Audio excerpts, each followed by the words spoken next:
অষ্টম অধ্যায় বা অষ্টম পর্ব পড়ব ইনশাআল্লাহ। আমরা যে কিতাবটি থেকে দাস দিচ্ছি, কিতাবের নাম হচ্ছে আল মুনতাখাবু মিন আহাদিসিল আদাব ওয়াল আখলাক, অর্থাৎ চরিত্র, সচ্চরিত্র এবং আদব নিয়ে যে সমস্ত হাদিসের সংকলন, তার অষ্টম অধ্যায় থেকে আমরা ইনশাআল্লাহ আজকে পড়ব। আমরা আজকে ইনশাআল্লাহ দুইটা হাদিস পড়ব এবং তার ব্যাখ্যা শুনবো ইনশাআল্লাহ। বাবুন আল আফু ওয়াস সাফহু ওয়া কাজমুল গাইজে। বাবুন অধ্যায়, আল আফু ক্ষমা, ওয়া সাফহু উপেক্ষা করা, ওয়া কাজমুল গাইজে ক্রোধ সম্বরণ করা। তিনটি জিনিস সংক্রান্ত হাদিস আমরা শুনবো। একটি হচ্ছে ক্ষমা করা, একটি হচ্ছে উপেক্ষা করা, একটি হচ্ছে ক্রোধ সম্বরণ করা।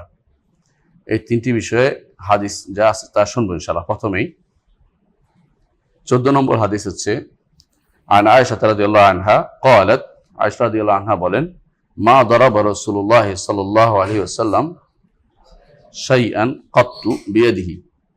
রাসূলুল্লাহ সাল্লাল্লাহু আলাইহি ওয়াসাল্লাম কখনো কাউকে তার নিজ হাতে মারেননি, কাউকে নিজ হাতে কাউকে প্রহার করেননি, আঘাত করেননি।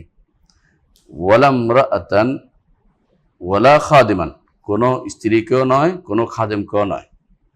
রাসূল তো স্ত্রী বেশি ছিল, তারপর তাদেরকেও কোনোদিন তিনি আঘাত করেননি, কোনো খাদেমকেও তিনি আঘাত করেননি। রাসূলের খাদেমের মধ্যে বিখ্যাত ছিল আনাস ইবনে মালিক রাদিয়াল্লাহু আনহু, তারপর অন্য খাদেমও ছিল।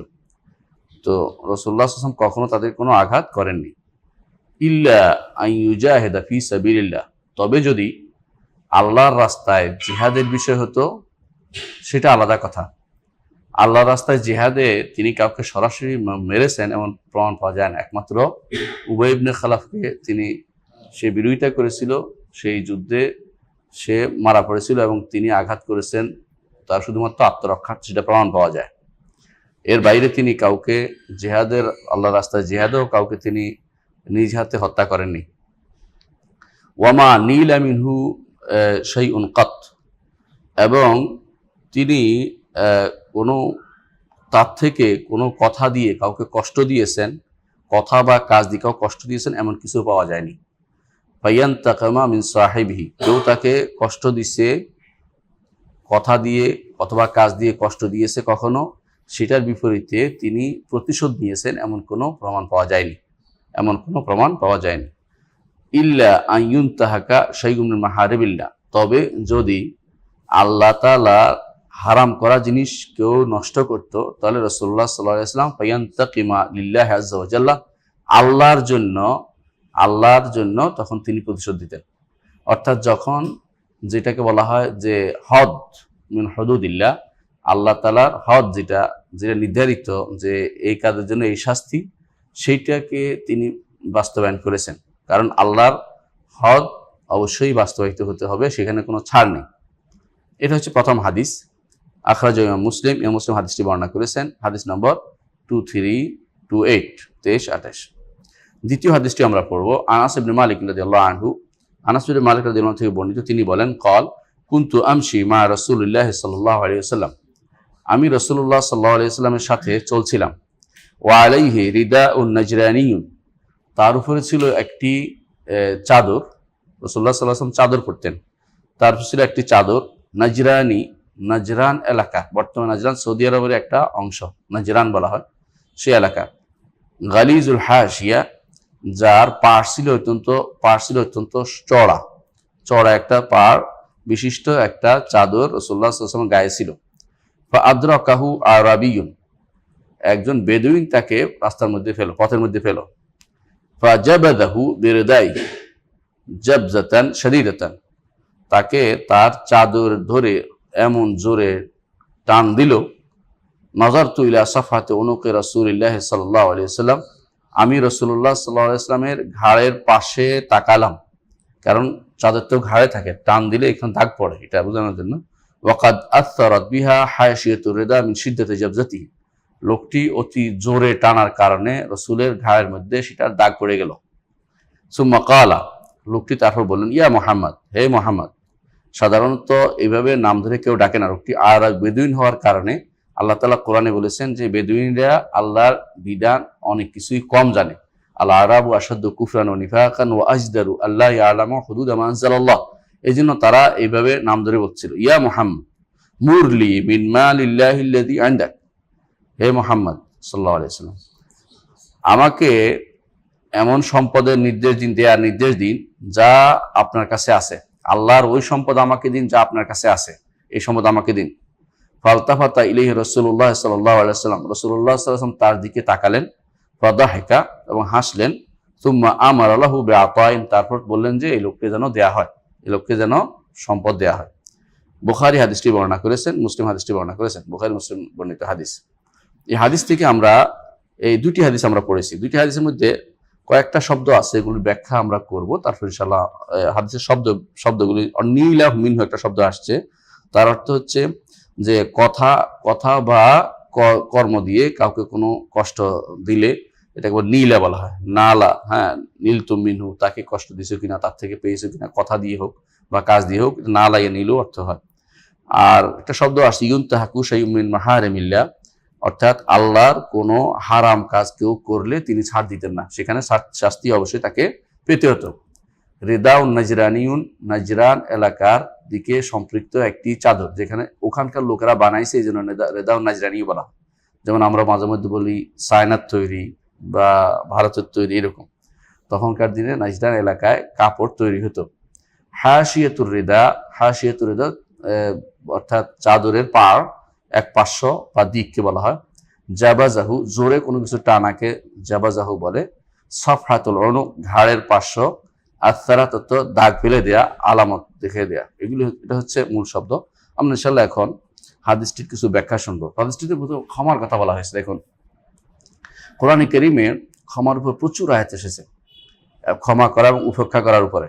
আমরা কয়েকটি আয়াত উল্লেখ করবো ইনশাআল্লাহ। 1 নম্বর আয়াত সূরা নূরের 22 নম্বর আয়াত, আল্লাহ তাআলা বলছেন, ওয়ালা ইয়াতালি উলুল ফাদলি মিনকুম ওয়াসসাআতি আন ইয়াতু উলিল কুরবা আইয়ুতুল কুরবা ওয়াল মাসাকিন ওয়াল মুহাজিরিন ফি সাবিলিল্লাহ ওয়াল ইয়াফু ওয়াল ইয়াসফাহু আলা তুহিব্বুনা আন ইয়াগফিরাল্লাহু লাকুম ওয়াল্লাহু গফুরুর রহিম। যাদেরকে আল্লাহ নেয়ামত দিয়েছে তারা যেন কমতি না করে। কিসে কমতি না করে?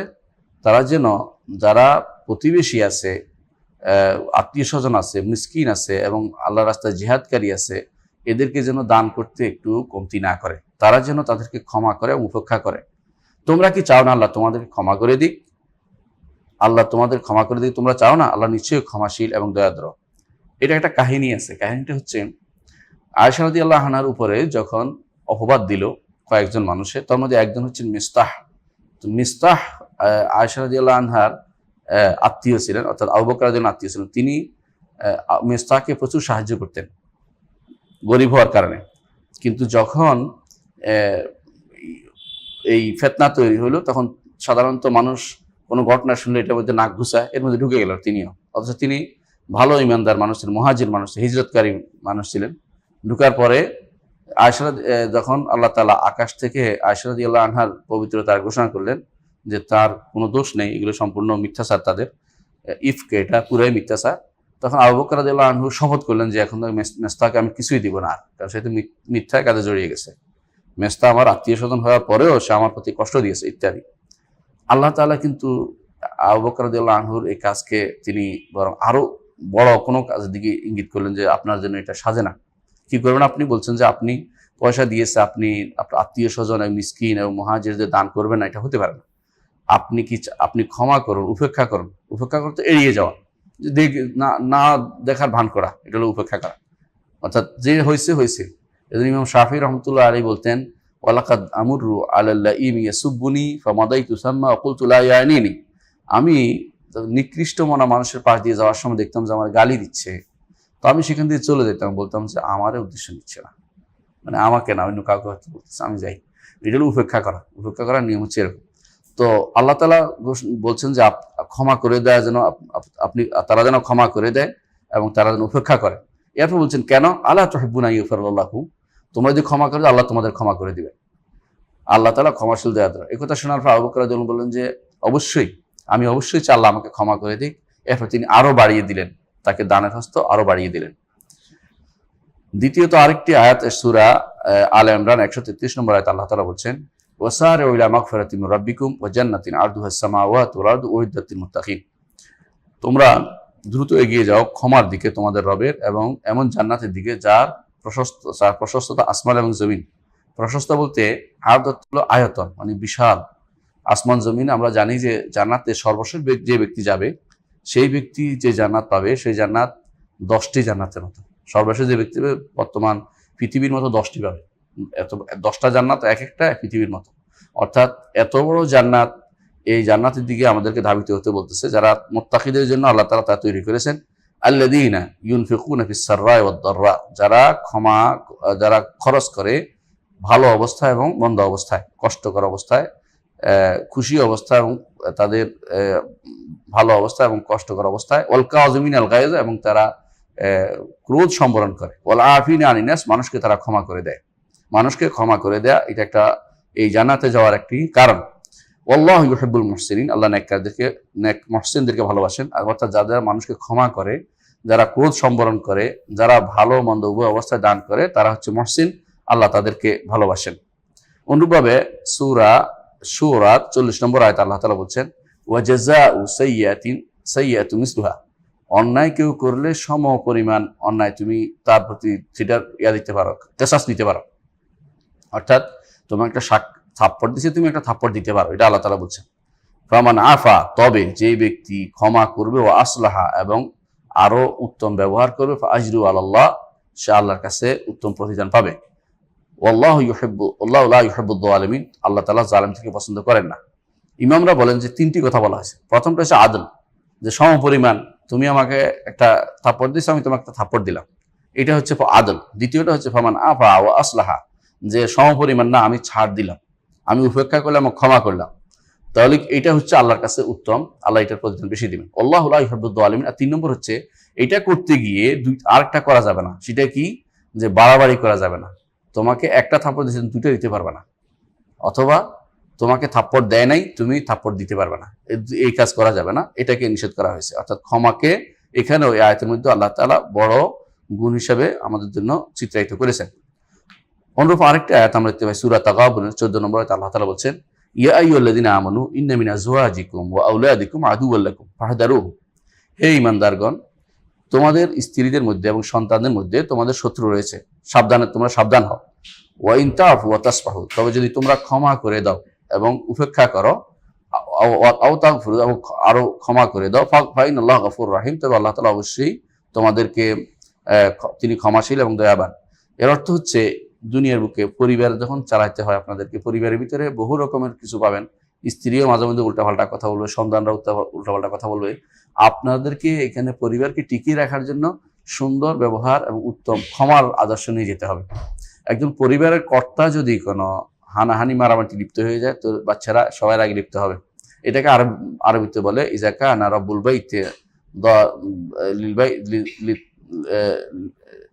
রব্বুল বাই, যদি কোনো ঘরের মালিক যদি কোনো ঢোল ফিটায়, তো আর বাড়ির মালিক সবাই নাচতে থাকবে, এটাই স্বাভাবিক। ঢোলের চেয়ে আর বড়টা করবে। তো আপনি পরিবারের বড় ব্যক্তি হওয়ার কারণে আপনার দায়িত্ব হচ্ছে ক্ষমা এবং উপেক্ষার দৃষ্টি দেখা। আল্লাহ তাআলা সেটা শিখিয়ে দিয়েছেন। তবে শত্রুতা আছে, সাবধানও থাকতে বলেছেন, যে তারা যেন দ্বীন ঈমান নিয়ে ছিনিমিনি না খেলে, এটা যেন আপনার সাবধান থাকা উচিত।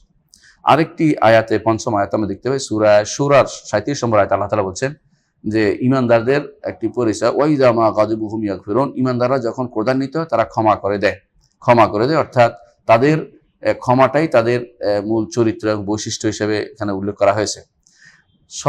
ষষ্ঠ আরেকটি আয়াত আমরা দেখতে পাই, আল্লাহ তাআলা কোরআনে কারীমে সূরা বাকারা 199 নম্বর আয়াতে বলছেন, খুযিল আফওয়া ওয়া'মুর বিল উরফি ওয়া আ'রিদ আনিল জাহিলিন, যে আফওয়া, ক্ষমাকে গ্রহণ করে নিন আদর্শ হিসেবে, সবসময় ক্ষমা করবেন। ওয়া'মুর বিল উরফি, এবং আপনি প্রচলিত নিয়মে আপনি মানুষদেরকে নির্দেশনা দিন। নিয়মের বাইরে কোনো কাজ করা যাবে না, অর্থাৎ যেটা নিয়ম নয় এটা করা যাবে না। ওয়া আ'রিদ আনিল জাহিলিন, যারা জাহেল তাদের থেকে মুখ ফিরিয়ে নিন, কারণ জাহেলরা ভুল করবে, নিয়ম বহির্ভূত কাজ করবে, আপনার দায়িত্ব হচ্ছে ক্ষমা করে দেয়া এবং তাদের উপেক্ষা করে যাওয়া। অনুরূপভাবে সূরা বাকারা 109 নম্বর আয়াতে আল্লাহ তাআলা বলছেন, ফাআফু ওয়াসফাহু হাত্তা ইয়াতি আল্লাহু বিআমরিহি ইন্নাল্লাহা আলা কুল্লি শাইইন কাদির, সুতরাং আপনি ক্ষমা করে দিন এবং উপেক্ষা করুন যতক্ষণ না আল্লাহ তাআলা তার নির্দেশনা নিয়ে আসছে, অর্থাৎ আযাব নিয়ে আসছে। ইন্নাল্লাহা আলা কুল্লি শাইইন কাদির, আল্লাহ সবকিছু করতে সক্ষম। অনুরূপভাবে সূরা মায়েদার 113 নম্বর আয়াতে আল্লাহ তাআলা বলছেন, ফাআফু আনহুম ওয়াসফাহ ইন্নাল্লাহা ইউহিব্বুল মুহসিনিন, আপনি তাদেরকে ক্ষমা করে দিন, উপেক্ষা করুন। আল্লাহ তাআলা মুহসিনদের ভালোবাসেন। সূরা হিজরের 85 নম্বর আয়াতে আল্লাহ তাআলা বলছেন ফাসফাহিস সাফহাল জামিল, উত্তম ভাবে আপনি উপেক্ষা করে যান। সূরা বাকারার 237 নম্বর আয়াতে আল্লাহ তাআলা বলছেন ওয়া ইন তাগফিরু ওয়া আন তা'ফু আকরাবু লিত-তাকওয়া, আপনি ক্ষমা করে দিলে এটা হবে তাকওয়ার সবচেয়ে নিকটবর্তী। অনুরূপভাবে আমরা বেশ কিছু হাদিসও আমরা দেখতে পাই। হাদিসের মধ্যে রাসূলুল্লাহ সাল্লাল্লাহু আলাইহি ওয়াসাল্লাম ক্ষমার আদর্শ দেখাতে আমাদেরকে বলেছেন। রাসূলুল্লাহ সাল্লাল্লাহু আলাইহি ওয়াসাল্লাম বলেছেন মা নাকাসাত সাদাকাতুম মিন মালি, সদকা দিলে মাল কখনো কমে যায় না। ওয়া মা যাদাল্লাহু আবদান বিআফওয়িন ইল্লা ইজ্জান, কোনো ব্যক্তি যদি ক্ষমার আদর্শ গ্রহণ করে আল্লাহ তাআলা তার সম্মান আরো বাড়িয়ে দেয়। ওয়া মা তাওয়াদা আহাদুন লিল্লাহি ইল্লা রাফাহুল্লাহ, যে ব্যক্তি আল্লাহর জন্য বিনয়ী হয় আল্লাহ তাকে উচ্চ মর্যাদা আসীন করেন। অন্য একটি হাদিসে রাসূলুল্লাহ সাল্লাল্লাহু আলাইহি ওয়াসাল্লাম, হাদিসটি ইমাম মুসলিম বর্ণনা করেছেন, অন্য একটি হাদিসে রাসূলুল্লাহ সাল্লাল্লাহু আলাইহি ওয়াসাল্লাম বলেছেন সালাসুন ওয়াল্লাযী নাফসি বিয়াদিহি ইন কুনতু লাহালিফান লা আলাইহিন্না, তিনটি এমন জিনিস আছে যার উপরে আমি হলফ করে বলতে পারি। এক নম্বর হচ্ছে লা ইয়ানকুসু মালুম মিন সাদাকা ফাতাসাদ্দাকু, সম্পদ দান করলে সম্পদ কমে না, সুতরাং তোমরা সদকা করতে থাকো। ওয়ালা ইয়ারফু আবদুন আন মাজলামাতিন ইল্লা যাদাহুল্লাহু বিহা ইজ্জাত ইয়াউমাল কিয়ামা, কোনো ব্যক্তি যদি কোনো জুলুম করে, জুলুমের বিপরীতে ওই ব্যক্তি যদি কোনো মাজলুম সেই ব্যক্তি যদি কোনো তাকে ক্ষমা করে দেয়, কিয়ামতের দিন তার মর্যাদা আল্লাহ তাআলা অনেক ঊর্ধ্বে উঠাবেন, আল্লাহ তাআলা ওয়াদা করছেন। অনুরূপভাবে এর 3 নম্বর হচ্ছে যে ব্যক্তি মানুষের কাছে হাত পাতার কোনো একটা পথ আবিষ্কার করবে, অর্থাৎ মানুষের থেকে দান চাইবে সারাক্ষণ, রাসূলুল্লাহ সাল্লাল্লাহু আলাইহি ওয়াসাল্লাম বলছেন যে আল্লাহ তাআলা তার জন্য শুধু অভাবের পথে শুধুমাত্র মুক্ত করে দিবেন, সে কোনোদিন অভাব মুক্ত হতে পারবে না। ইমাম আহমদ হাদিসটি বর্ণনা করেছেন। অন্য এক হাদিসে রাসূলুল্লাহ সাল্লাল্লাহু আলাইহি ওয়াসাল্লাম বলেছেন ইরহামু তুরহামু, তোমরা দয়া করো তোমাদের দয়া করা হবে। ইগফিরু ইগফার লাকুম, তোমরা ক্ষমা করো তোমাদেরকে আল্লাহ তাআলা ক্ষমা করবেন। অন্য এক হাদিসে রাসূলুল্লাহ সাল্লাল্লাহু আলাইহি ওয়াসাল্লাম বলেছেন এক লোক এসে রাসূলুল্লাহ সাল্লাল্লাহু আলাইহি ওয়াসাল্লামকে বললেন ইয়া রাসূলুল্লাহ, আমরা আমাদের খাদেমকে যারা খেদমত করে তাদেরকে কতবার ক্ষমা করব? এটা একবার জিজ্ঞাসা করে রাসূল চুপ ছিলেন, আবার জিজ্ঞাসা করে রাসূল চুপ ছিলেন, তৃতীয়বার রাসূল বললেন 70 বার ক্ষমা করে দিবে, 70 বার তুমি ক্ষমা করে দিবে, অর্থাৎ খাদেমকে 70 বার ক্ষমা করে দিবে, অর্থাৎ ক্ষমা করে দেওয়া তোমার আদর্শের ভিতরে যেন পরিণত হয়। ইমাম আবু দাউদ হাদিসটি বর্ণনা করেছেন। অন্য এক হাদিসে রাসূলুল্লাহ সাল্লাল্লাহু আলাইহি ওয়াসাল্লাম বলেছেন তাআফুল হুদুদা ফিমা বাইনাকুম ফামা বালাগানি মিন হাদ্দিন ফাকাদ ওয়াজাবা, তোমরা যখন পরস্পর কোনো গুনাহ হয়, কোনো অপরাধ হয়, কোনো কিছু হয়, পরস্পর মধ্যে ক্ষমার আদর্শ তোমরা স্থাপন করো, কিন্তু যদি এটা আমার কাছে পৌঁছে যায়, অর্থাৎ রাষ্ট্রের কাছে পৌঁছে যায় অথবা বিচারকের কাছে পৌঁছে যায়, তখন আর ক্ষমা নাই, তখন সেটাকে বাস্তবায়িত করাই হবে, সেখানে আর কোনো সুপারিশও চলবে না। এজন্য আগেই ক্ষমা করার উৎসাহ দেওয়া হয়েছে। ইমাম নাসাই হাদিসটি বর্ণনা করেছেন। অন্য এক হাদিসে উকবা ইবনে আমির রাদিয়াল্লাহু আনহু কে রাসূলুল্লাহ সাল্লাল্লাহু আলাইহি ওয়াসাল্লাম বলেছেন সিলমান কাতাআকা, হে উকবা, যে তোমার সাথে সম্পর্ক চ্যুতি করেছে তার সাথে সম্পর্ক তুমি জুড়ে দাও। ওয়াতি মান হারামাকা, যে তোমাকে দেয় না অর্থাৎ মাহরুম করেছে তাকে তুমি প্রদান করো।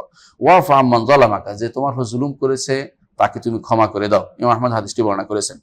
আমরা দেখতে পাচ্ছি যে ক্ষমার এই আদর্শ রাসূলুল্লাহ সাল্লাল্লাহু আলাইহি ওয়াসাল্লাম আমাদেরকে গ্রহণ করতে বলেছেন এবং আল্লাহ কোরআনেও সেটা বলেছেন।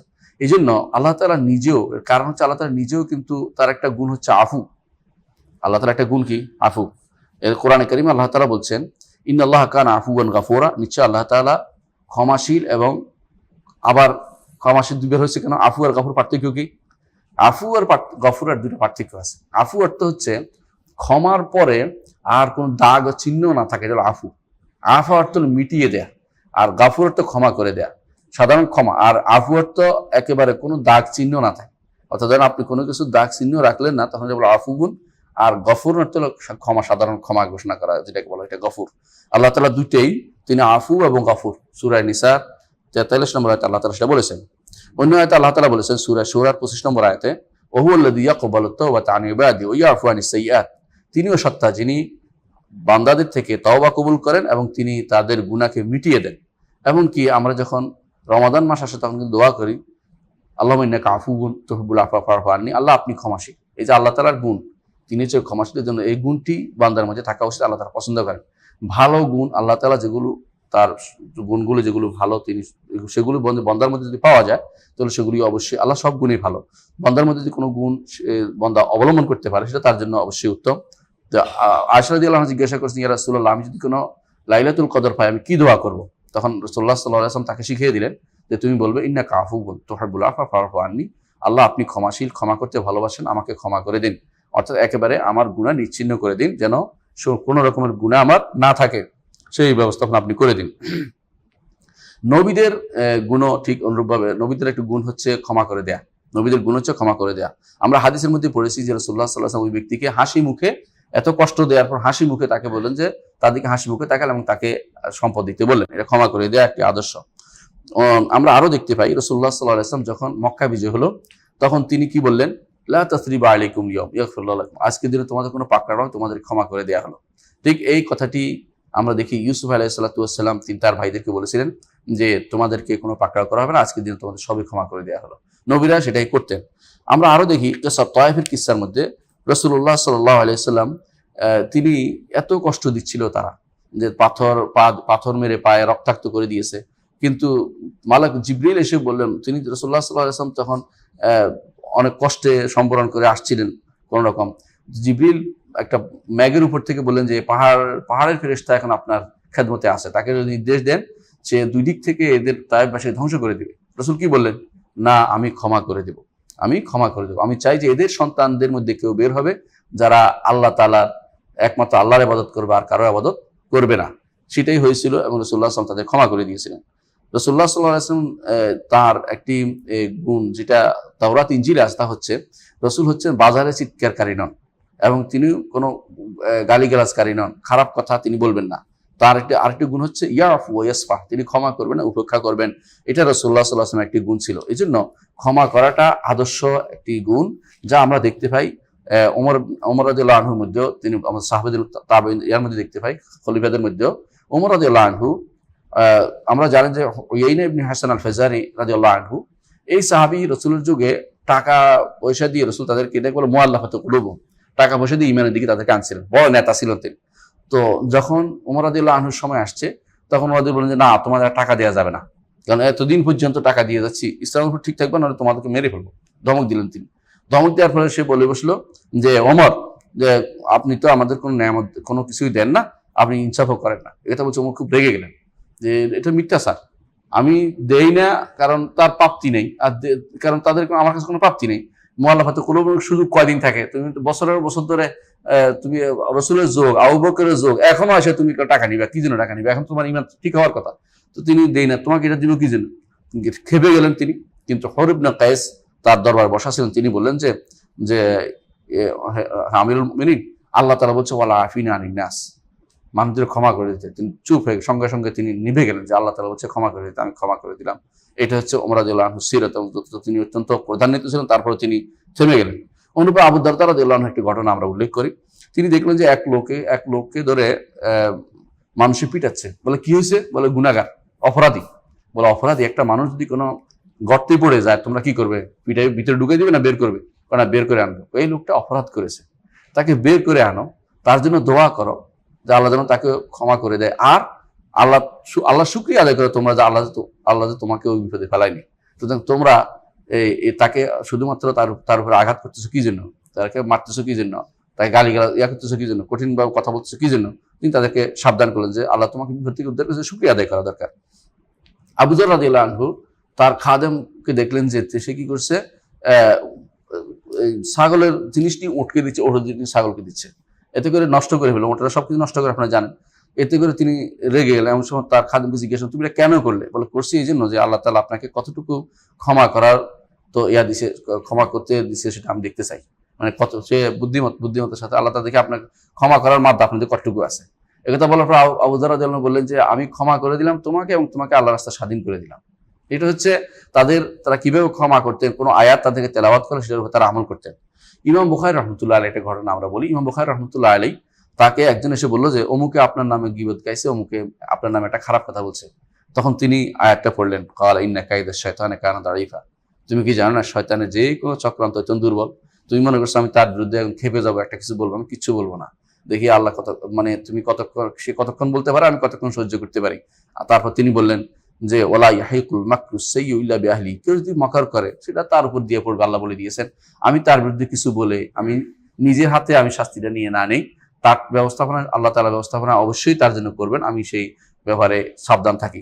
অনুরূপ কোনো ব্যক্তিকে বলা হলো যে অমুকে তো আপনার বিরুদ্ধে কথা বলে, তখন তিনি বললেন যে এই লোকটি আল্লাহর নেককার বান্দা, বিপদে পড়েছে, আল্লাহর কাছে দোয়া করো, আল্লাহ যেন সে যেন বিপদ থেকে উদ্ধার হয়। অর্থাৎ তিনি উল্টা বললেন যে আমার বিরুদ্ধে কথা বলার কারণে তুমি যে লাগাচ্ছ আমার কারণে কয়েকটা কারণ হবে। 1 নম্বর হচ্ছে অনেকের কথা লাগাইলে মন খারাপ হবে না, আপনি একদিনের কাজ করতে পারবেন না, কোনো কিছু করতে পারবেন না, এই জন্য একজনের কথা একজন লাগানো এটা একটা দূষণীয়। অনেক সময় মানুষ কি করে, একজনের কথা একজন লাগাই দেয়, ও কিন্তু মন খারাপ থাকে, এরপর দেখলে ওরা গালি দেয়, ওরা এটা করে, ওরা বাড়িতে যাই ঝগড়া করে।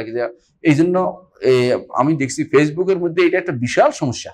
একজনের বিরুদ্ধে একজন লাগাই থাকে বেহুদা কারণ, একটা কারণ দেখবেন 10টা কারণ তৈরি হচ্ছে।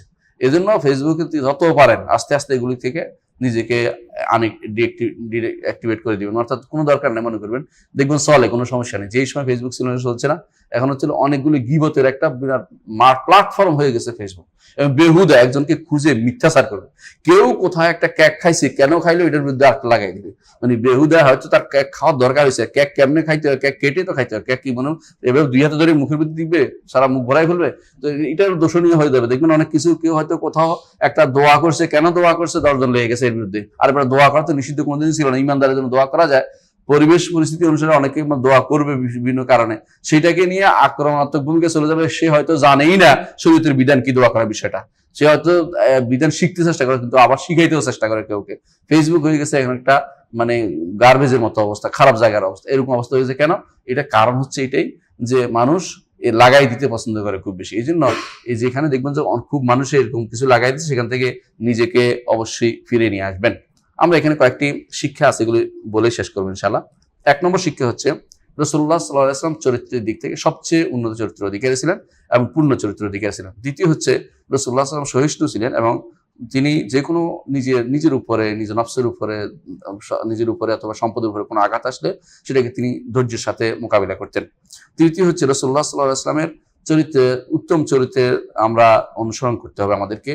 অর্থাৎ আমরাও যেন ক্ষমা করি এবং মানুষের ভুল ত্রুটি এগুলো থেকে মুখ ফিরিয়ে নেই এবং এগুলোকে কঠিনভাবে আমরা না দেখি। না দেখার ভান করে চলে গেলে সবচেয়ে বেশি ভালো, না দেখার ভান করে চলে গেলে বেশি ভালো। কারণ আপনি এত কিছু দেখে কিন্তু আপনি নিজেকে শান্তি থাকতে পারবেন না। এই জন্য যত বেশি আপনি মানুষের নিয়ে টেনশন করবেন, এ কি বললো কি বললো, আপনি যে শুনতে চাইবেন আরো বিপদে পড়বেন। না শোনা চিন্তা ভাবনা বেশি করে করতে হবে আমাদেরকে। চতুর্থ হচ্ছে আল্লাহর দ্বীনকে সাহায্য করবেন তখন যখন দেখবেন যে এগুলির দ্বারা এমন ক্ষতি হচ্ছে যে আল্লাহর দ্বীনের সম্মান বিনষ্ট হচ্ছে, আল্লাহর দ্বীনের বিরুদ্ধে যাচ্ছে, আল্লাহর দ্বীনের বিরুদ্ধে নেমে গেছে, তখন কিন্তু ছাড় দিবেন না। তখন সেখানে অবশ্যই হক কথা বলতে হবে। কেউ আকীদার বিরুদ্ধে কথা বলতেছে ইচ্ছা করে, আপনি চুপ থাকতে পারেন না। এখানে কেউ আল্লাহর হুদুদ সীমা রেখার বিরুদ্ধে, আল্লাহ বিধানের বিরুদ্ধে কথা বলছে, সেখানে চুপ থাকা আপনার জন্য জায়েজ হবে না। ব্যক্তিগত পর্যায়ে বললাম না, ব্যক্তিগত পর্যায়ে শুধুমাত্র আপনার ছাড়ের ব্যাপার, কিন্তু কোনো সামষ্টিক পর্যায়ে, রাষ্ট্রীয় পর্যায়ে, দ্বীনী পর্যায়ে, শরীয়তের পর্যায়ে কোথাও কোনো ছাড় অথবা আকীদার পর্যায়ে কোনো ছাড় চলবে না। পঞ্চম হচ্ছে নিজের ব্যক্তিগত যে কোনো জিনিস, অংশ কেউ ইচ্ছা করে ছাড় দেয়, আল্লাহর কাছে সে এর প্রতিদান অবশ্যই পাবে। আর ষষ্ঠত যেটা হচ্ছে জাহেলদের থেকে মুখ ফিরিয়ে নেওয়া এবং তাদের কর্মকাণ্ড না দেখার ভান করে চলা, এটা আল্লাহর পক্ষ থেকে নির্দেশনা। আল্লাহ আমাদেরকে এই হাদিস থেকে শিক্ষা নেওয়ার তৌফিক দান করুন। আখির দাওয়ানা আলহামদুলিল্লাহি রাব্বিল আলামিন। আসসালামু আলাইকুম ওয়া রাহমাতুল্লাহি ওয়া বারাকাতুহু।